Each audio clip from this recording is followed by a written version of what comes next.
এমনটি নয় যে দেব লীলাতে কৃষ্ণ নিত্য, নরলীলাতে নিত্য নয়, এমনটি বলা যাবে না। তাহলে নরলীলার নিত্যতা অস্বীকৃত হয়ে গেল। শ্রীজীব গোস্বামী পাদ নরলীল বিগ্রহ ধারণ করে কৃষ্ণ জগমাঝে সবার সাথে প্রকটিত হয়ে যে লীলা বিধান করেন সেইটিকেও নিত্য বলেছেন, ত্রিকাল সত্য বলেছেন।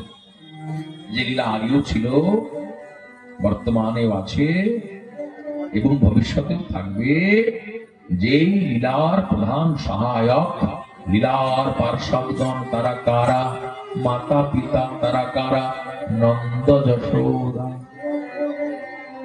ভগিনী ভ্রাতা তারা কারা, যোগ মায়া বলদেব চন্দ্রজি। দুর্গা কিন্তু কৃষ্ণের ভগিনী, মাথায় রাখবেন, মা যশোমতীর গর্ভসম্ভূতা। ভাদ্র মাসের কৃষ্ণপক্ষের অষ্টমী তিথির মধ্যরাত্রে বসুদেব বাবা কৃষ্ণকে মাথায় করে যখন গোকুলে নিয়ে গেলেন যমুনা পার করে, তখন যশোমতীর সুতিকা গৃহেতে তিনি যেই মাথার কৃষ্ণকে নামিয়ে রাখবেন, দেখলেন কি যশোমতীর ওই দুগ্ধ ফ্যান ও নিভ শয্যার উপরে কি দর্শন করলেন?